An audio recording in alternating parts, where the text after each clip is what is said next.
Les affrontements se poursuivent entre le terroriste rwandais le M23 et les forces loyalistes de la République démocratique du Congo dans la ville de Goma. C'est mercredi 29 janvier.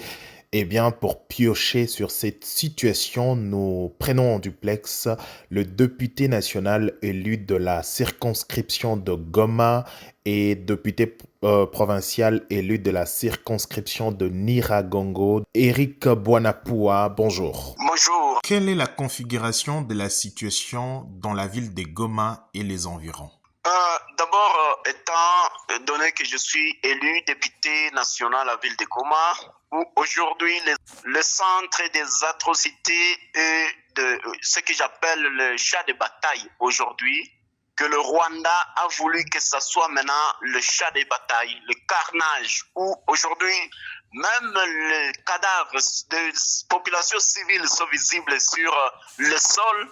C'est-à-dire qu'en violation de droit humanitaire international, le Rwanda a délibérément tiré sur les populations civiles via ce supplétif, le M23, parce que le M23 qui ont lancé un assaut sur la ville de Goma et nous avons vu nous-mêmes par nos propres yeux la force rwandaise quitter le Rwanda par la frontière congolaise avec le Rwanda, d'entrer directement sur le sol congolais.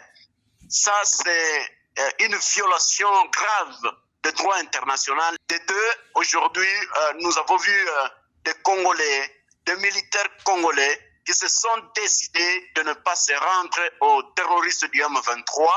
Et c'est comme ça qu'ils se sont, la plupart d'entre eux se sont retirés pour essayer de se réorganiser au nord de la ville. Vous savez que notre armée vit dans l'angoisse, étant donné que toutes les issues sont fermées et sont bloquées de manière qu'ils n'ont même pas où passer pour quitter la ville. Et nous, en tant que députés élus, et donc toutefois, nous sommes en train d'encourager nos militaires et les Wazalendo qui sont en train de faire la résistance à Goma, au nord de Goma. Je crois que d'ailleurs, nous avons des informations qui montrent que même dans l'aéroport de Goma, l'aéroport qui n'est pas encore complètement pris par le M23, et plusieurs quartiers de la ville, c'est-à-dire que le M23 sont encore là, qui occupent presque le sud de la ville et le FARDC, le nord de la ville. Vous avez vu vous-même par vos propres yeux 2 jours de résistance de nos forces armées de la République démocratique du Congo. Ils ont montré de quoi est-ce qu'ils sont capables. Ils ont fait ce qu'ils pouvaient, étant donné que l'aéroport n'a pas été pris pendant 2 jours de résistance.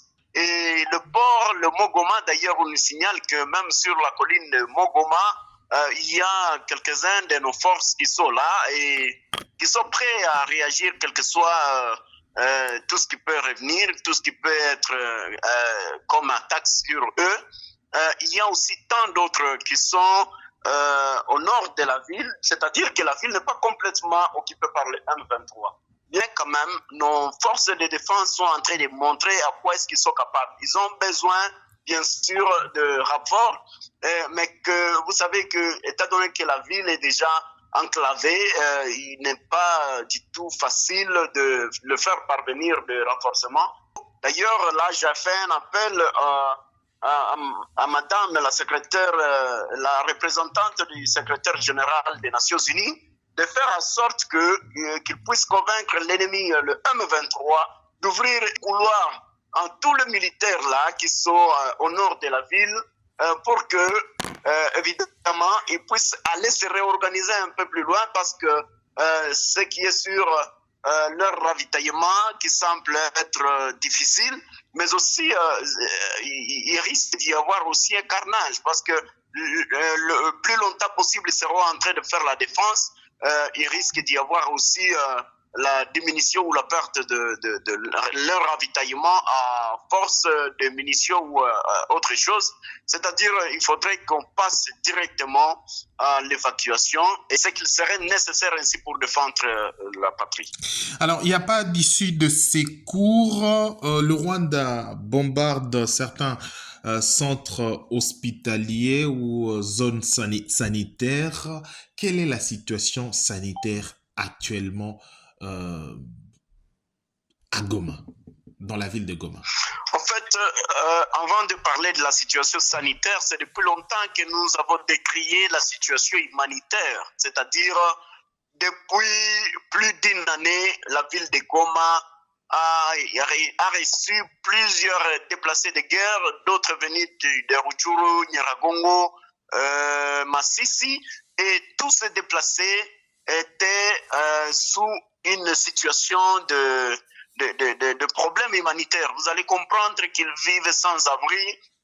Autant parmi eux n'ont pas d'accès à l'eau potable, autant parmi eux n'ont pas accès à vivre et à non vivre. C'est-à-dire que c'est vraiment une situation humanitaire chaotique. C'est-à-dire nous sommes en train de plaider pour que la communauté internationale et tout celui qui est bienveillant puisse passer à l'action humanitaire pour donner à vivre et à non vivre, voire même médicaments. Vous savez, la situation sanitaire, vous comprenez directement que depuis 4 ou 5 jours, la ville de Goma n'est pas desservie en eau potable, en électricité, même en connexion. Ça constitue une violation grave de droit international humanitaire. Vous allez voir, le M23 qui avait coupé volontiers le courant à partir de Matebe, une entité qu'il contrôlait depuis longtemps, et cela constituait maintenant une situation grave et ça a entravé à la population au niveau de la ville de Goma avec la coupure du courant. Alors, la population est coupée de toute zone de ravitaillement il y a 4 jours. Comment elle fait pour survivre? Bon, vous savez, il y a beaucoup de problèmes que nous sommes en train de voir en image avec le pillage, avec le vandalisme des édifices. C'est compliqué, on ne sait même pas identifier qui est réellement le bandit.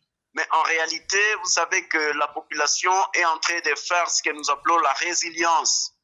Vivre dans la ville de Goma 4 jours sans nourriture, sans électricité, sans eau, c'est-à-dire que la population est en train de se retrouver dans la résilience et se battre pour voir comment survivre. Et je crois qu'il serait impérieux pour tout celui qui aime le Congolais, pour tout celui qui veut que la République démocratique du Congo ait la paix, il faudrait que nous puissions nous investir tous, main dans la main, pour voir comment retrouver une fois pour toutes la paix à Goma, plus particulièrement et dans la province du Nord Kivu, une province touchée par les hostilités et le conflit entre la République démocratique du Congo et le Rwanda. Je crois que ça ne sera pas tout. Il faudrait aussi que la communauté internationale, via le Conseil de sécurité des Nations Unies et tous les autres communautés régionales, pour qu'ils puissent se mettre et voir quelle peut être une solution durable. Parce qu'évidemment, la solution n'est pas de déverser le Tutsi, le Rwandais dans notre armée et dire que c'est comme ça que ça sera la solution ou la résolution au conflit. Les Congolais ne veulent plus jamais voir le Rwandais dans l'armée congolaise. Et ce qui est normal. Je crois qu'il faudrait qu'il y ait des relations bilatérales, des relations diplomatiques, et cela pourrait permettre que les Congolais vivent chez eux au Congo en toute quiétude et les Rwandais vivent chez eux avec toute quiétude, étant donné que Dieu avait donné à chaque territoire, à chaque peuple son territoire. Et pour nous Congolais, je crois qu'il est d'un droit chez nous vivre en paix et laisser les Congolais vivre en paix, ce n'est pas un tabou. Nous n'avons jamais fait un seul jour pour aller attaquer le Rwanda. Mais je crois que si le Rwanda le veut très bien, ils le verront un jour. Pour nous, le plus important, c'est de vaquer à la sécurité de la population congolaise, travailler pour sa sécurité, travailler pour l'intégrité territoriale, et cela constituera en principe la sécurité de la population congolaise. Nous avions vu des images où le Wazalendo sont allés jusqu'au sol rwandais pour venger ce qui se passe en République démocratique du Congo? Est-ce que maintenir cette position serait imposer un rapport de force? Je crois que jusque-là, je ne pouvais pas me prononcer sur cette situation. Mais entre-temps, je crois que le Rwandais a compris que la guerre n'est pas bonne. Allez voir, le Rwanda nous a imposé cette situation pendant plus de 30 ans. Moi-même, je suis né pendant une situation pareille et jusqu'aujourd'hui, je suis en train de la vivre. Mais pour eux, une seule journée ou 2 jours a causé des entraves sur leur population. Vous voyez combien ça fait mal. C'est-à-dire que le Rwanda pourra en tirer des conséquences et voir de quelle manière il peut aller dans le sens de comprendre que nous devons faire en sorte que la paix règne entre les deux pays et surtout pour la région des Grands Lacs. Donc, vous êtes né et grandi à Goma, c'est ça? Vous êtes un fruit de Goma. Je suis né à Lubero où il y a eu des atrocités depuis plus longtemps et j'ai grandi à Goma où la situation sécuritaire devenait très précaire et de plus en plus chaque jour. Et le temps que je grandissais, c'était la même situation. Donc, c'est une situation que je connais très bien. Et moi-même, si je suis aujourd'hui acteur pour voir comment est-ce que nous pouvons aller vers la paix durable pour que nos générations à venir ne puissent pas vivre la situation que nous sommes en train de vivre aujourd'hui. Alors, est-ce que cette situation est déjà arrivée? Est-ce que la ville de Goma a déjà été occupée totalement dans l'histoire? Et comment cela s'est passé à l'époque où vous étiez encore plus jeune qu'aujourd'hui? En réalité, je crois que la ville de Goma, depuis ma naissance, a été occupée plus de 5 fois par l'armée rwandaise. Allez voir déjà à l'époque de l'AFDEL, à l'époque de RCD. Il y a eu menace avec CNDP. Il y a eu occupation encore avec M23 2012. Et aujourd'hui, comprenez déjà que c'est plusieurs fois pendant que je vivais dans la ville de Goma et il y a eu chaque jour, on devait compter des morts de personnes congolaises tuées par le Rwanda. C'est-à-dire, si aujourd'hui la communauté internationale regarde par un œil un peu sans sentiment humanitaire pour comprendre jusqu'à quand le Rwanda continuera à tuer les Congolais. En tout cas, c'est-à-dire que la communauté internationale est complice parce que ça fait plus de 30 ans le Rwanda est en train de tuer au Congo et personne n'en parle. Personne ne veut pas prendre des dispositions adéquates pour soulager la population congolaise. On ne sait réellement pas la communauté internationale en tant que autant ou combien de litres soient versés, le litre de sang de Congolais soit versé pour comprendre réellement, pour qu'ils puissent comprendre réellement et ainsi prendre des dispositifs pour finir avec cette guerre qui nous est imposée justement avec le Rwanda. Alors, aujourd'hui, qu'est-ce que vous pouvez dire aux acteurs politiques en place? D'abord, dans un premier lieu, je demanderai aux acteurs politiques de prendre des responsabilités et de prendre la situation sécuritaire de la République démocratique du Congo en main. Vous savez, à un certain moment, les Congolais ont vu et ont trouvé que nos acteurs politiques prennent dans la légèreté cette situation qui semble s'agrandir, qui semble avoir d'autres ampleurs aujourd'hui.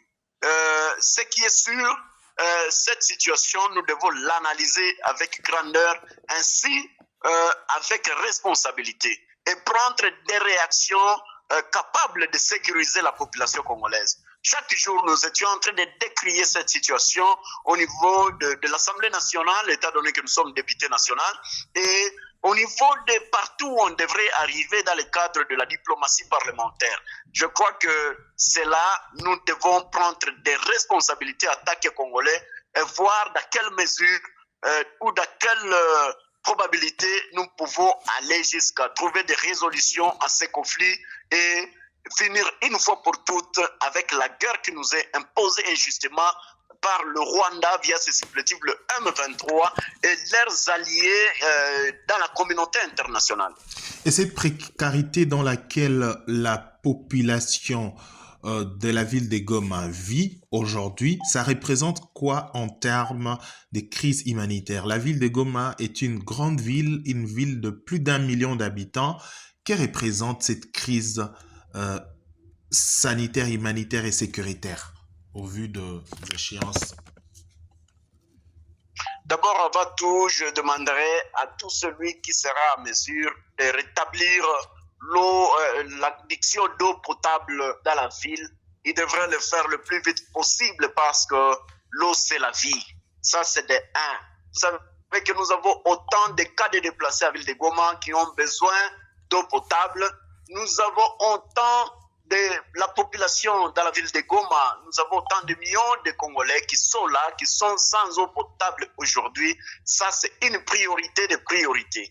De deux, vous savez ce que ça présente aujourd'hui. Quand il y a conflit entre les partis, je crois que les partis doivent savoir d'abord prioriser le droit international humanitaire. C'est-à-dire, nous devons faire en sorte que nous puissions préserver la sécurité de la population, que ce soit du côté de nos forces de défense, que ce soit du côté de l'ennemi. D'abord, la plus grande priorité, c'est de voir la sécurité de la population.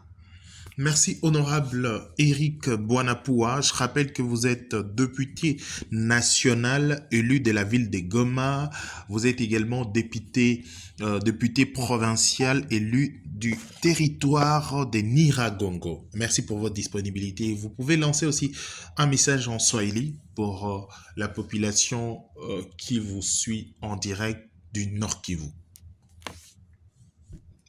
Nasema pole kwa raia ya Goma, nasema pole tena kwa raia ya Nyiragongo, raia ambayo imepitia hali mbovu sana, hali ambayo imekuwa ya risasi siku mbili, siku tatu, siku nne, ikiwa raia haina maji, haina courant, haina hata connection ndani ya mji, na hiyo imekonstitue tabu kubwa sana, ikiwa raia wengi kati yao walikuwa hawana kitu ya kula, walikuwa hawana hata kitu ya kunywa ndani ya nyumba, na hiyo inaleta uchungu sana kwangu, nikiwa mimi mwenyewe nilikuwa nikijikaza kusema vijana waendelee kupigana ili waone namna gani wanaweza kutosha adui ndani ya mji.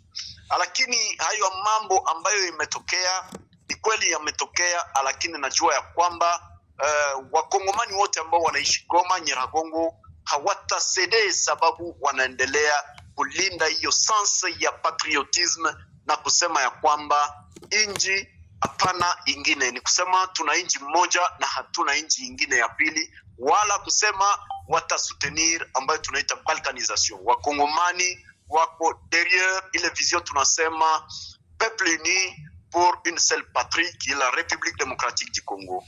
Na wapongeza sana wakongomani, tukisema ya kwamba kweli kuna wajeshi wetu wa Kongo ambao walikatala kwenda kujiripoti kwenye M23. Kuna hata wazalendo ambao walikatala kujiripoti kwenye M23, na ndio maana tunaendelea kutumika ili kutafuta kwa njia gani tunaweza kuambia communauté internationale ifungue hata njia moja fasi ambapo wanaweza wakapitia bila shida lolote, sababu kuna ambayo tunaita respect ya droit humanitaire international. Ni kusema kuna sheria ambayo imeandikwa ya humanitaire international, ni kusema tunapaswa kutafuta namna gani kupitiza kufungua njia moja, hata huyo adui ambaye amekamata mwingine leo anapaswa kuelewa ya kwamba anapaswa kufungua hiyo njia, ili wale vijana wa jeshi ambao wamekatala kujiripoti kwao wanapaswa kupitia pale na kwenda kupata pumziko kidogo. Kama wataendelea vita, wataendelea nyuma, lakini hiyo ni kawaida, ni mambo ambayo inafanyika sio Kongo tu, na kati ya nchi zingine ambazo zinapatikana kwenye vita inafanyika mambo kama na haya. Aksanti sana bwana Eric, honorable Boanapua Eric. Je rappelle que vous êtes député national élu de la ville de Goma et député provincial élu du territoire de Niragongo. Merci pour votre disponibilité. C'est moi qui vous remercie. Aksantisana Bwana Eric Bwanapua, je rappelle que vous êtes député national élu de la circonscription de Goma. Vous êtes également député provincial élu du territoire de Niragongo. Merci pour votre disponibilité, chers abonnés d'Info 243. Restez connectés. Et vous qui n'êtes pas encore abonnés, abonnez-vous sur Info 243 pour ne rater